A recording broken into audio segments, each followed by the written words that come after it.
domain. Section 16. Out of Tune. Part 1. Bessie's Behavior.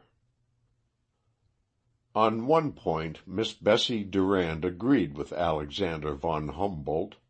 In fact, she even went further than that celebrated man, for while he asserted that Thun was one of the 3 most beautiful spots on earth, Bessie held that this Swiss town was absolutely the most perfectly lovely place she had ever visited. Her reason for this conclusion differed from that of Humboldt. The latter, being a mere man, had been influenced by the situation of the town, the rapid, foaming river, the placid green lake, the high mountains all around, the snow peaks to the east, the ancient castle overlooking everything, and the quaint streets with the pavements up at the first floors. Bessie had an eye for these things, of course, but while waterfalls and profound ravines were all very well in their way, her hotel had to be filled with the right sort of company before any spot on earth was entirely satisfactory to Bessie. She did not care to be out of humanity's reach, nor to take her small journeys alone. She liked to hear the sweet music of speech, and if she started at the sound of her own, Bessie would have been on the jump all day, for she was a brilliant and effusive talker. So it happened that, in touring through Switzerland, Bessie and her mother, somehow people always placed Bessie's name before that of her mother, who was a quiet little unobtrusive woman, stopped at Thun, intending to stay for a day, as most people do. But when Bessie found the big hotel simply swarming with nice young men, she told her mother that the local guidebook asserted that Humboldt had once said Thun was one of the 3 most lovely places on earth, and therefore they ought to stay there and enjoy its beauties, which they at once proceeded to do. It must not be imagined from this that Bessie was particularly fond of young men. Such was far from being the case. She merely liked to have them proposed to her, which was certainly a laudable ambition, but she invariably refused them, which went to show that she was not, as her enemies stated, always in love with somebody. The fact was that Miss Bessie Durand's motives were entirely misunderstood by an unappreciative world. Was she to be blamed because young men wanted her to marry them? Certainly not. It was not her fault that she was pretty and sweet, and that young men, as a rule, liked to talk with her rather than with anyone else in the neighborhood. Many of her detractors would very likely have given much to have had Bessie's various charms of face, figure, and manner. This is a jealous world, and people delight in saying spiteful little things about those more favored by Providence than themselves. It must, however, be admitted that Bessie had a certain cooing, confidential way with people that may have misled some of the young men who ultimately proposed to her into imagining that they were special favorites with the young lady. She took a kindly interest in their affairs, and very shortly after making her acquaintance, most young men found themselves pouring into her sympathetic ear all their hopes and aspirations. Bessie's ear was very shell-like and beautiful as well as sympathetic, so that one can hardly say the young men were to blame any more than Bessie was. Nearly everybody in this world wants to talk of himself or herself, as the case may be, and so it is no wonder that a person like Bessie, who is willing to listen while other people talk of themselves, is popular. Among the many billions who inhabit this planet, there are too many talkers and too few listeners. And although Bessie was undoubtedly a brilliant talker on occasion, There is no doubt that her many victories resulted more from her appreciative qualities as a talented listener than from the entertaining charms of her conversation. Those women who have had so much to say about Bessie's behavior might well take a leaf from her book in this respect. They would find, if they had even passably good looks, that proposals would be more frequent. Of course, there is no use in denying that Bessie's eyes had much to do with bringing young men to the point. Her eyes were large and dark, and they had an entrancing habit of softening just at the right moment, when there came into them a sweet, trustful, yearning look that was simply impossible to resist. They gazed thus at a young man when he was telling in low whispers how he hoped to make the world wiser and better by his presence in it, or when he narrated some incident of great danger in which he took part, where, unconsciously perhaps on the teller's part, his own heroism was shown forth to the best possible advantage. Then Bessie's eyes would grow large and humid and tender, and a subdued light would come into them as she hung breathlessly on his words. Did not Desdemona capture Othello merely by listening to a recital of his own daring deeds, which were, doubtless, very greatly exaggerated? The young men at the big hotel in Thun were clad mostly in knickerbockers, and many of them had alpenstocks of their own. It soon became their delight to sit on the terrace in front of the hotel during the pleasant summer evenings, and relate to Bessie their hairbreadth escapes, the continuous murmur of the river Ari forming a soothing chorus to their dramatic narrations.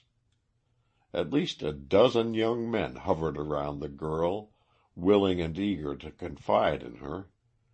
But while Bessie was smiling and kind to them all, it was soon evident that some special one was her favorite, and then the rest hung hopelessly back. Things would go wonderfully well for this lucky young fellow for a day or two, and he usually became so offensively conceited in his bearing towards the rest that the wonder is he escaped without personal vengeance being wreaked upon him. Then all at once he would pack up his belongings and gloomily depart for Bern or Interlaken, depending on whether his ultimate destination was west or east. The young men remaining invariably tried not to look jubilant at the sudden departure, while the ladies staying at the hotel began to say hard things of Bessie, going even so far as to assert that she was a heartless flirt. How little do we know the motives of our fellow creatures? How prone are we to misjudge the actions of others? Bessie was no flirt, but a high-minded, conscientious girl with an ambition which she did not babble about to the world, and therefore the world failed to appreciate her, as it nearly always fails to appreciate those who do not take it into their confidence. It came to be currently reported in the hotel that Bessie had refused no less than 7 of the young men who had been staying there, and as these young men had, one after another, packed up and departed, either by the last train at night or the earliest in the morning, the proprietor began to wonder what the matter was, especially as each of the departing guests had but a short time before expressed renewed delight with the hotel and its surroundings. Several of them had stated to the proprietor that they had abandoned their intention of proceeding further with their Swiss tour, so satisfied were they with Thun and all its belongings. Thus did the flattering opinion of Alexander von Humboldt seem about to become general, to the great delight of the hotel proprietor, when, without warning, these young men had gloomily deserted Thun.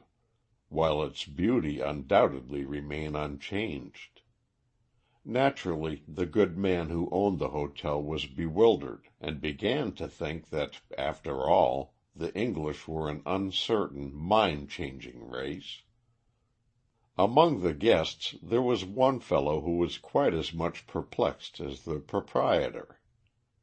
Archie Severance was one of the last to fall under the spell of Bessie, if indeed it is correct to speak of Archie falling at all. He was a very deliberate young man, not given to doing anything precipitately, but there is no doubt that the charming personality of Bessie fascinated him, although he seemed to content himself with admiring her from a distance. Bessie somehow did not appear to care about being admired from a distance, and once, when Archie was promenading to and fro on the terrace above the river, she smiled sweetly at him from her book, and he sat down beside her. Jimmy Wellman had gone that morning, and the rest had not yet found it out. Jimmy had so completely monopolized Miss Durand for the last few days that no one else had had a chance, but now that he had departed, Bessie sat alone on the terrace, which was a most unusual state of things. "They tell me," said Bessie, in her most flattering manner, "that you are a famous climber, and that you have been to the top of the Matterhorn." "Oh, not famous. Far from it," said Archie, modestly. "I have been up the Matterhorn 3 or 4 times, but then women and children make the ascent nowadays, so that is nothing unusual." "I am sure you must have had some thrilling escapes," continued Bessie, looking with admiration at Archie's stalwart frame. "Mr. Wellman had an awful experience." "Yesterday?" interrupted Archie. "I hear he left early this morning." "No, not yesterday," said Miss Durand coldly, drawing herself up with some indignation. But as she glanced sideways at Mr. Severance, that young man seemed so innocent that she thought perhaps he meant nothing in particular by his remark. So after a slight pause Bessie went on again. "It was a week ago. He was climbing the Stockhorn, and all at once the clouds surrounded him." "And what did Jimmy do? Waited till the clouds rolled by, I suppose?"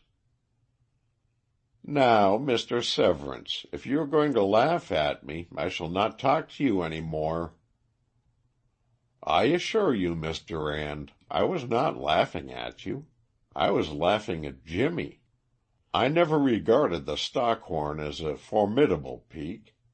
It is something like 7,195 feet high, I believe, not to mention the inches." "But surely, Mr. Severance, you know very well that the danger of a mountain does not necessarily bear any proportion to its altitude above the sea." "That is very true. I am sure that Jimmy himself, with his head in the clouds, has braved greater dangers at much lower levels than the top of the Stockhorn."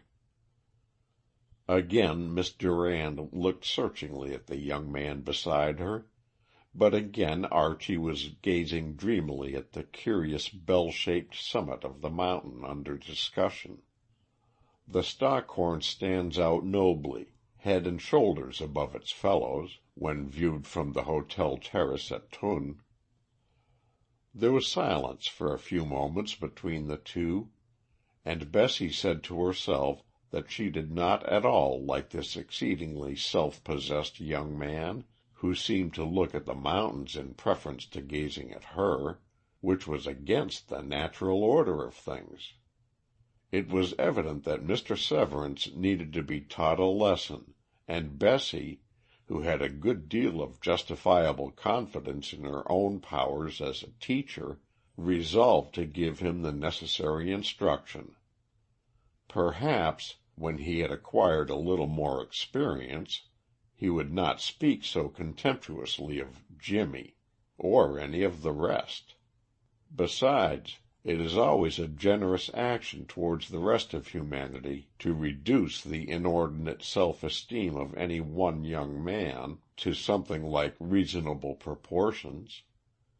So Bessie, instead of showing that she was offended by his flippant conversation and his lack of devotion to her, put on her most bewitching manner, and smiled the smile that so many before her latest victim had found impossible to resist.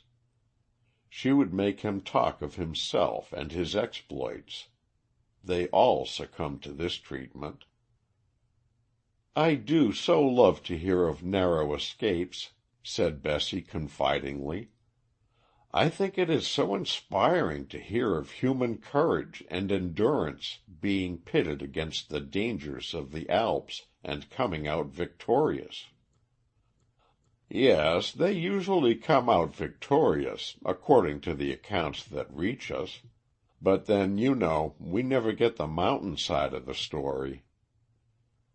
"But surely, Mr. Severance," appealed Bessie, "you do not imagine that a real climber would exaggerate when telling of what he had done?" "No. Oh, no, I would not go so far as to say that he would exaggerate exactly. But I have known cases where, well, a sort of alpine glow came over a story that, I must confess, improved it very much. Then again, curious mental transformations take place, which have the effect of making a man, what the vulgar term, a liar. Some years ago a friend of mine came over here to do a few ascents, but he found sitting on the hotel piazza so much more to his taste that he sat there. I think myself the veranda climber is the most sensible of the lot of us. And if he has a good imagination, there is no reason why he shouldn't be distanced by those you call real climbers, when it comes to telling stories of adventures. Well, this man, who is a most trustful person, took one false step. You know, some amateurs have a vile habit of getting the names of various peaks branded on their alpenstocks, just as if any real climber ever used an alpenstock. "Why, what do they use?" asked Bessie, much interested. "Ice axes, of course. Now, there is a useful individual in Interlaken who is what you might call a wholesale brander.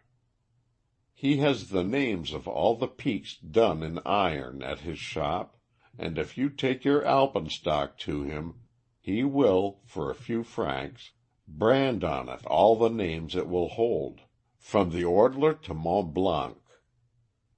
My friend was weak enough to have all the ascents he had intended to make branded on the alpenstock he bought the moment he entered Switzerland. They always buy an alpenstock the first thing. He never had the time to return to the mountains, but gradually he came to believe that he had made all the ascents recorded by fire and iron on his pole. He is a truthful man on every other topic than Switzerland." "But you must have had some very dangerous experiences among the Alps, Mr. Severance.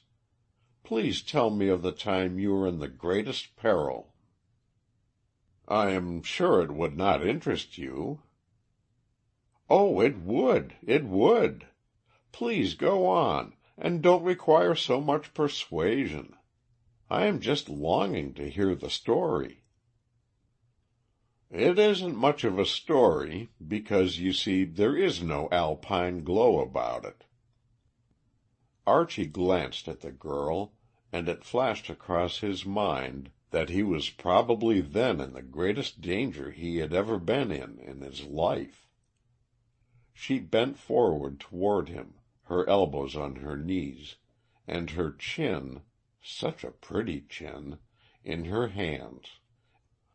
Her eyes were full upon him, and Archie had sense enough to realize that there was danger in their clear, pellucid depths, so he turned his own from them and sought refuge in his old friend, the Stockhorn. "I think the narrowest escape I ever had was about 2 weeks ago.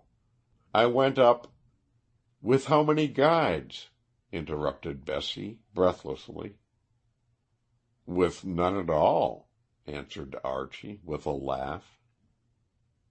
"Isn't that very unsafe? I thought one always should have a guide." "Sometimes guides are unnecessary. I took none on this occasion, because I only ascended as far as the Château in Thun, some 300 feet above where we are sitting, and as I went by the main street of the town, the climb was perfectly safe in all weathers. Besides, there is generally a policeman about." "Oh," said the girl, sitting up suddenly very straight. Archie was looking at the mountains, and did not see the hot anger surge up into her face. "You know the steps leading down from the castle. They are covered in and are very dark when one comes out of the bright sunlight. Some fool had been eating an orange there, and had carelessly thrown the peel on the steps. I did not notice it, and so trod on a bit. The next thing I knew, I was in a heap at the foot of that long stairway, thinking every bone in my body was broken. I had many bruises, but no hurt that was serious. Nevertheless, I never had such a fright in my life, and I hope never to have such another." Bessie rose up with much dignity. "I am obliged to you for your recital, Mr. Severance," she said freezingly. "If I do not seem to appreciate your story as much as I should, it is perhaps because I am not accustomed to being laughed at." "I assure you, Miss Durand, that I am not laughing at you, and that this pathetic incident was anything but a laughing matter to me. The Stockhorn has no such danger lying in wait for a man as a bit of orange peel on a dark and deep stairway. Please do not be offended with me. I told you my stories have no alpine glow about them, but the danger was undoubtedly there." Archie had risen to his feet, but there was no forgiveness in Miss Durand's eyes as she bade him good morning and went into the hotel, leaving him standing there. During the week that followed, Archie had little chance of making his peace with Miss Durand, for in that week the Sanderson episode had its beginning, its rise, and its culmination. Charlie Sanderson, emboldened by the sudden departure of Wellman, became the constant attendant of Bessie, and everything appeared to be in his favor until the evening he left. That evening the two strolled along the walk that borders the north side of the river, leading to the lake. They said they were going to see the alpine glow on the snow mountains, but nobody believed that, for the glow could be seen quite as well from the terrace in front of the hotel. Be that as it may, they came back together shortly before 8 o'clock, Bessie looking her prettiest, and Sanderson with a black frown on his face, evidently in the worst of tempers. He flung his belongings into a bag and departed by the 8:40 train for Berne.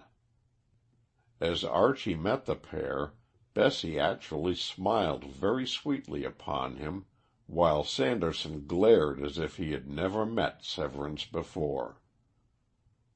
"That episode is evidently ended," said Archie to himself as he continued his walk toward Lake Thun. "I wonder if it is pure devilment that induces her to lead people on to a proposal and then drop them. I suppose Charlie will leave now, and we'll have no more games of billiards together. I wonder why they all seem to think it the proper thing to go away. I wouldn't.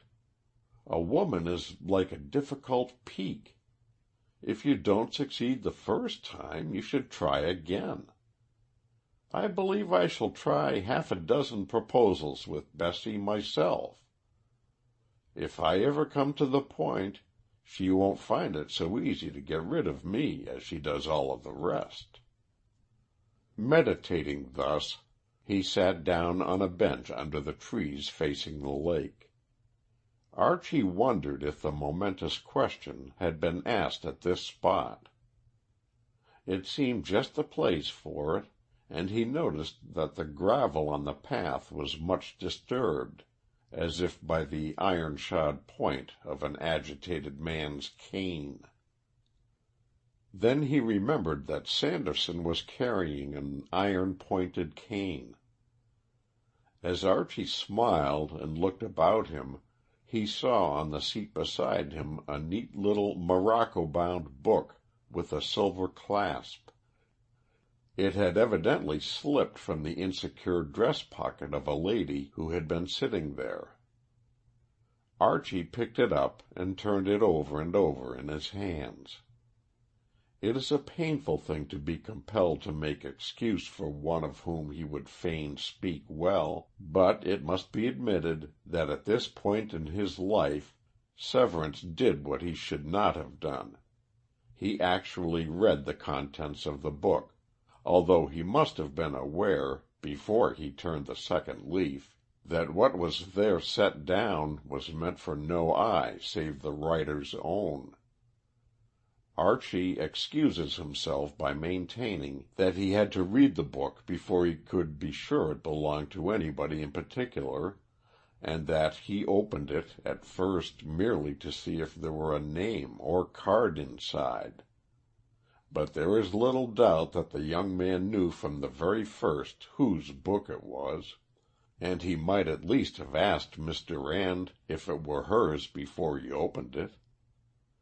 However, there is little purpose in speculating on what might have been, and as the reading of the notebook led directly to the utterly unjustifiable action of Severance afterwards, as one wrong step invariably leads to another, the contents of the little volume are here given, so that the reader of this tragedy may the more fully understand the situation. Part 2. Bessie's Confession. August 1st. The keeping of a diary is a silly fashion, and I am sure I would not bother with one if my memory were good, and if I had not a great object in view. However, I do not intend this book to be more than a collection of notes that will be useful to me when I begin my novel. The novel is to be the work of my life, and I mean to use every talent I may have to make it unique and true to life. I think the New Woman novel is a thing of the past, and that the time has now come for a story of the old sort, yet written with a fidelity to life such as has never been attempted by the old novelists. A painter or a sculptor uses a model while producing a great picture or a statue. Why should not a writer use a model also? The motive of all great novels must be love, and the culminating point of a love story is the proposal. In no novel that I have ever read is the proposal well done. Men evidently do not talk to each other about the proposals they make, therefore a man writer has merely his own experience to go upon, so his proposals have a sameness. His hero proposes just as he himself has done or would do. Women writers seem to have more imagination in this matter, but they describe a proposal as they would like it to be, and not as it actually is. I find that it is quite an easy thing to get a man to propose. I suppose I have a gift that way, and, besides, There is no denying the fact that I am handsome, and perhaps that is something of an aid. I therefore intend to write down in this book all my proposals, using the exact language the man employed, and thus I shall have the proposals in my novel precisely as they occurred. I shall also set down here any thoughts that may be of use to me when I write my book. August 2nd. I shall hereafter not date the notes in this book. That will make it look less like a diary, which I detest. We are in Thun, which is a lovely place. Humboldt, whoever he is or was, said it is one of the 3 prettiest spots on earth. I wonder what the names are of the other 2. We intended to stay but one night at this hotel, but I see it is full of young men, and as all the women seem to be rather ugly and given to gossip, I think this is just the place for the carrying out of my plans. The average young man is always ready to fall in love while on his vacation. It makes time pass so pleasantly. And as I read somewhere that man, as a general rule, proposes 14 times during his life, I may as well, in the interests of literature, be the recipient of some of these offers. I have hit on what I think is a marvelous idea. I shall arrange the offers with some regard to the scenery, just as I suppose a stage manager does. One shall propose by the river. There are lovely shady walks on both sides. Another up in the mountains. Another in the moonlight on the lake, in one of the pretty foreign-looking rowing boats they have here, with striped awnings.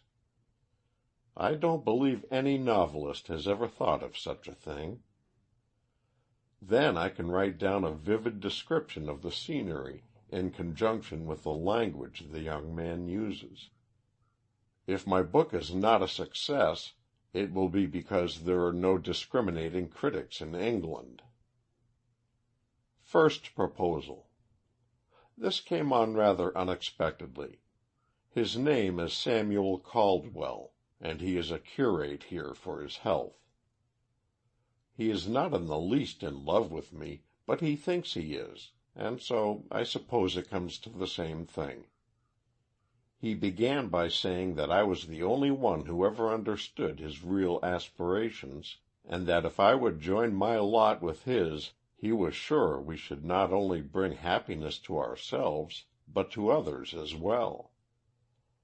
I told him gently that my own highest aspiration was to write a successful novel, and this horrified him, for he thinks novels are wicked. He has gone to Grindelwald, where he thinks the air is more suitable for his lungs. I hardly count this as a proposal, and it took me so much by surprise that it was half over before I realized it was actually an offer of his heart and hand. Besides, it took place in the hotel garden, of all unlikely spots, where we were in constant danger of interruption. Second proposal. Richard King is a very nice fellow, and was tremendously in earnest. He says his life is blighted, but he will soon come to a different opinion at Interlaken, where Margaret Dunn writes me it is very gay, and where Richard has gone. Last evening we strolled down by the lake, and he suggested that we should go out on the water.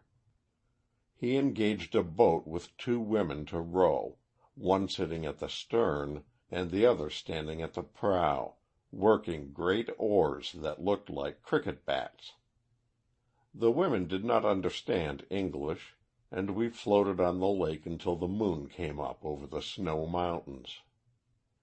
Richard leaned over and tried to take my hand, whispering in a low voice, "Bessie?"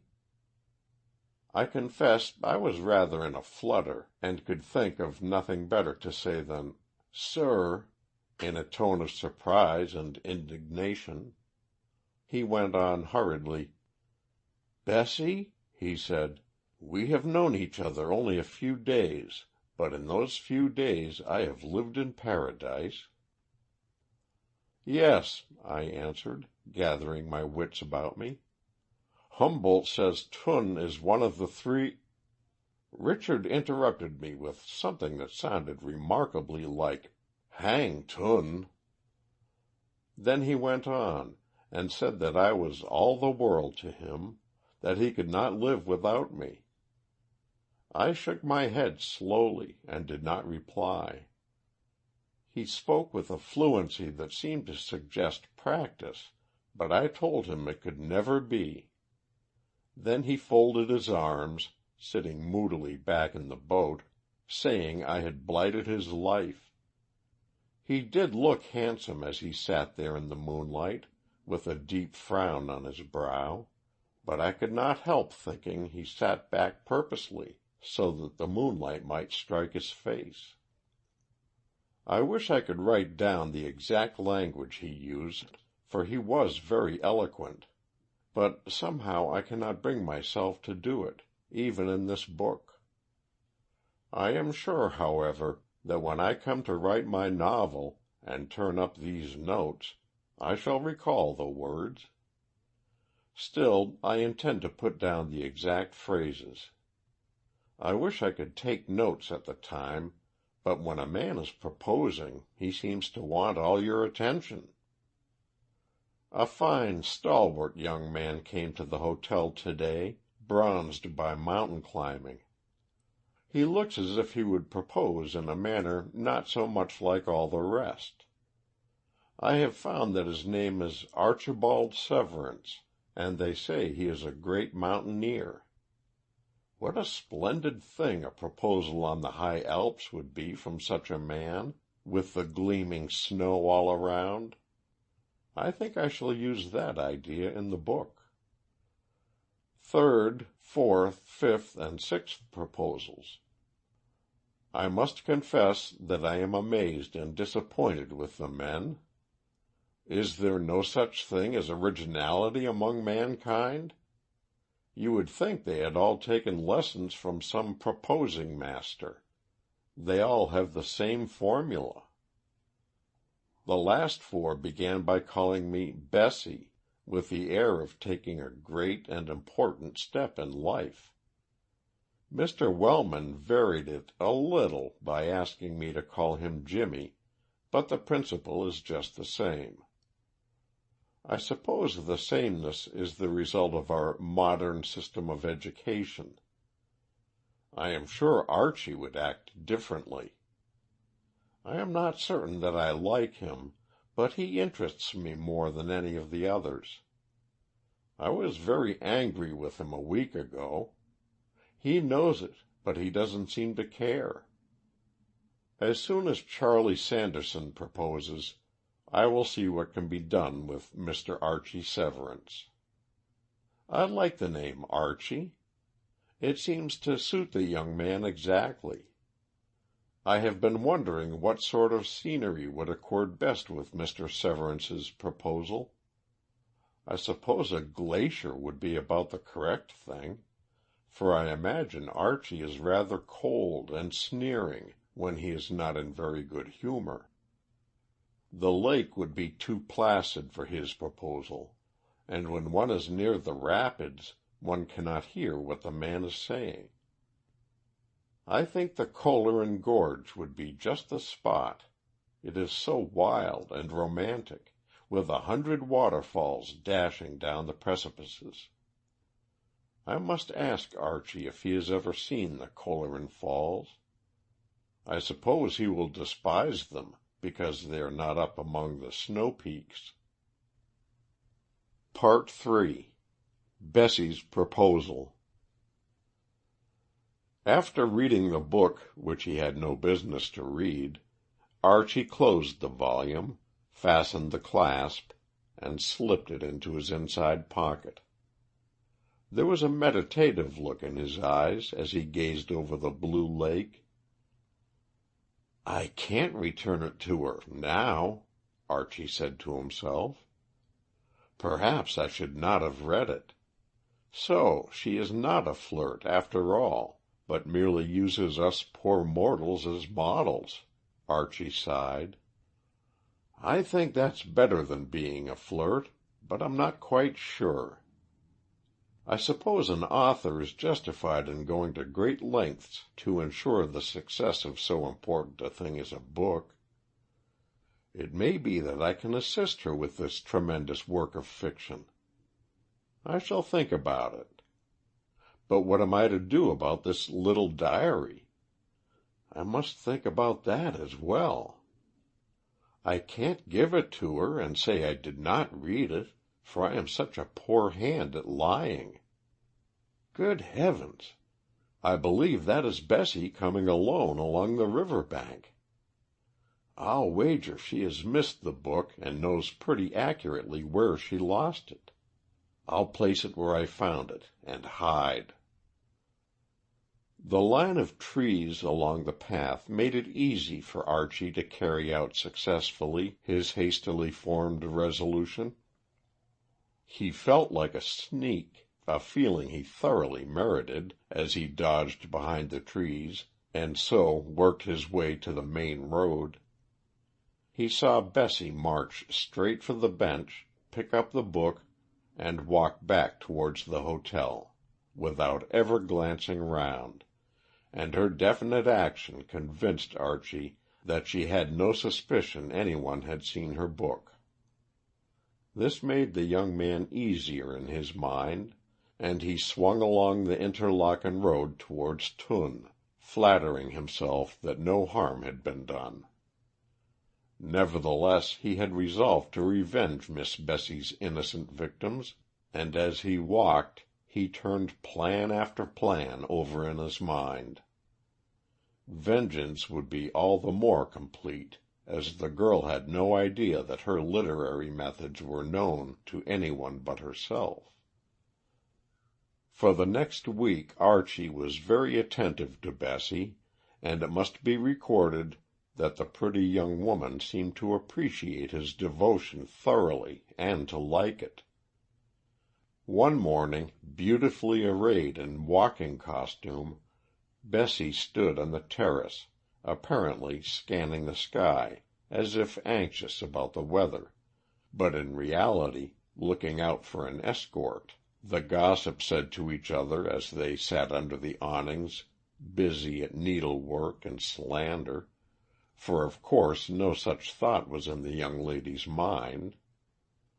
She smiled sweetly when Archie happened to come out of the billiard-room, but then she always greeted her friends in a kindly manner. "Are you off for a walk this morning?" asked Archie, in the innocent tone of one who didn't know and really desired the information. He spoke for the benefit of the gossips, but they were not to be taken in by any such transparent device.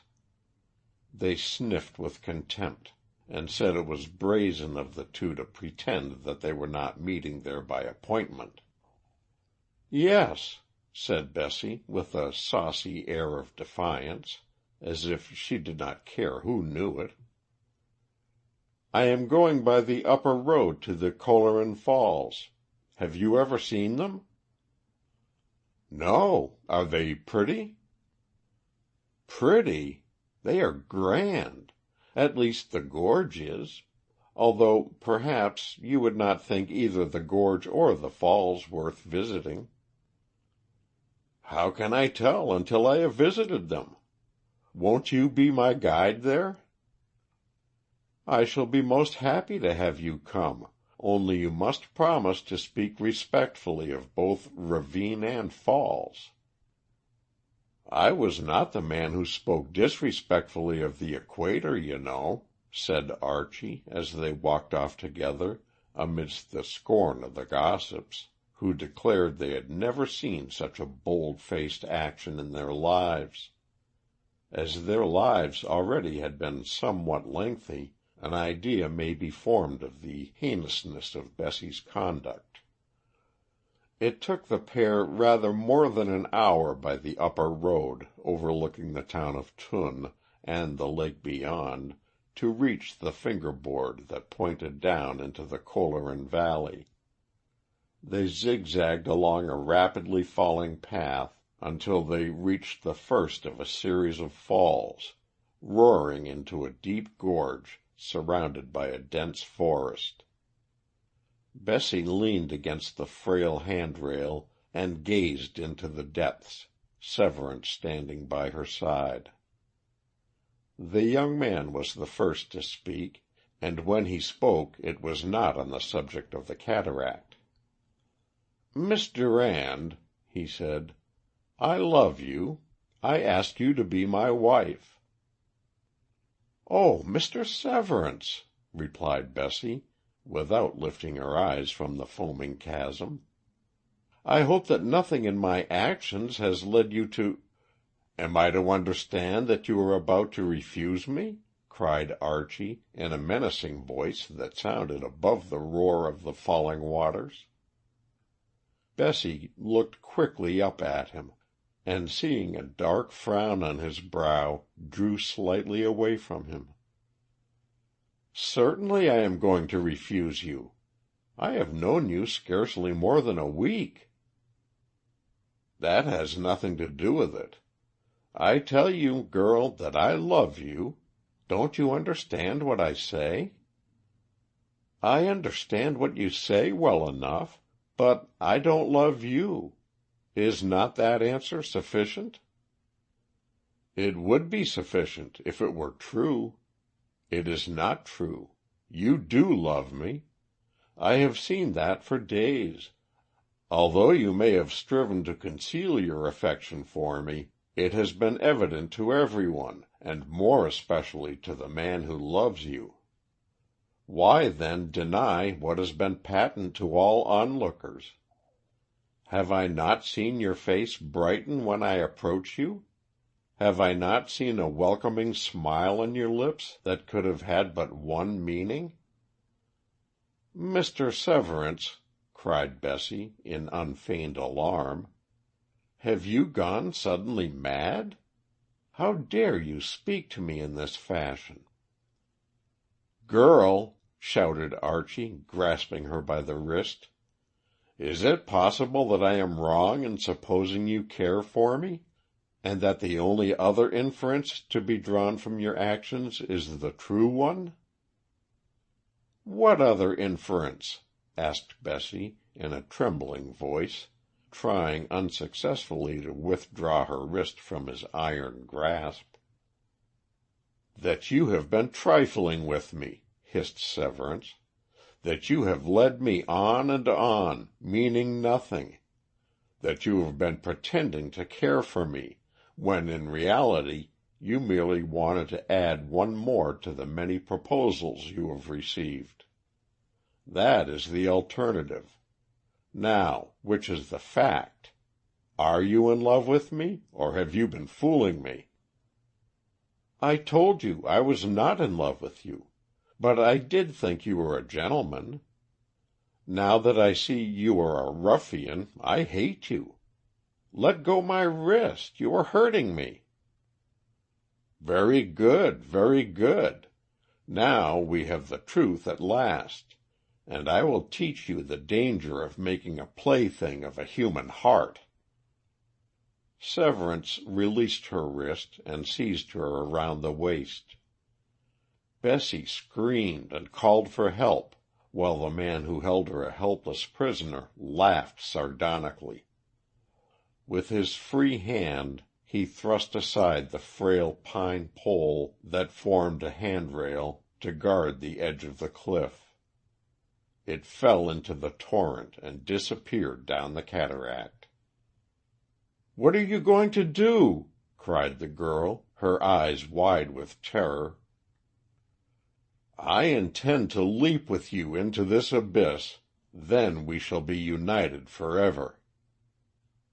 "Oh, Archie, Archie, I love you," sobbed Bessie, throwing her arms around the neck of the astonished young man, who was so amazed at the sudden turn events had taken that, in stepping back, He nearly accomplished the disaster he had a moment before threatened.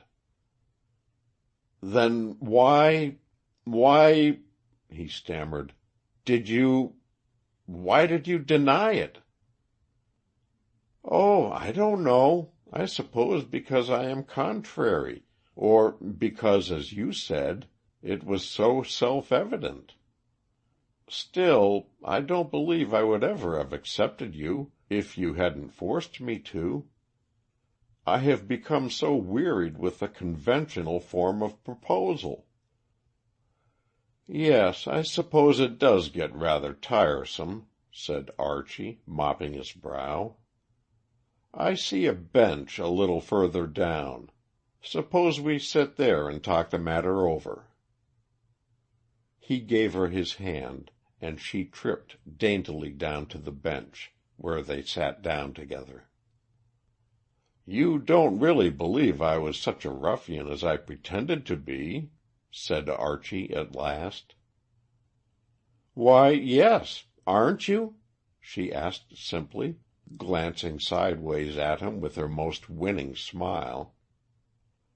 "You surely didn't actually think I was going to throw you over the cliff?" "Oh, I have often heard or read of it being done." "Were you only pretending?" "That's all. It was really a little matter of revenge. I thought you ought to be punished for the way you had used those other fellows. And Sanderson was such a good hand at billiards, I could just beat him." You said you cared for me. Was that pretense, too?" asked Bessie, with a catch in her voice. "No, that was all true, Bessie. And there is where my scheme of vengeance goes lame. You see, my dear girl, I never thought you would look at me. Some of the other fellows are ever so much better than I am, and of course I did not imagine I had any chance. I hope you will forgive me, and that you won't insist on having a real revenge by withdrawing what you have said." "I shall have revenge enough on you, Archie, you poor deluded young man, all your life. But never say anything about the other fellows, as you call them. There never was any other fellows but you. Perhaps I will show you a little book some day that will explain everything, although I am afraid if you saw it, you might think worse of me than ever. I think, perhaps, it is my duty to show it to you before it is too late to draw back. Shall I?" "I absolutely refuse to look at it, now or any other time," said Archie, magnanimously, drawing her towards him and kissing her. And Bessie, with a sigh of relief, wondered why it was that men have so much less curiosity than women. She was sure that if he had hinted at any such secret, she would never have rested until she knew what it was. End of Section 16